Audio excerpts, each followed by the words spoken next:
You ask Tiger to solve. This deals with linear equations with one unknown. The final result is x equals 10. Let's solve it step by step. Simplify the expression. Expand the parentheses. Simplify the arithmetic. Group like terms. Simplify the arithmetic. Group all constants on the right side of the equation.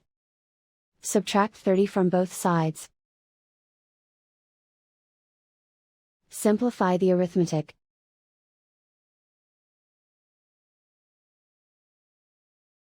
Isolate the x. Divide both sides by -3. Cancel out the negatives. Simplify the fraction. Cancel out the negatives. Find the greatest common factor of the numerator and denominator. Factor out and cancel the greatest common factor. And so the final result is x equals 10.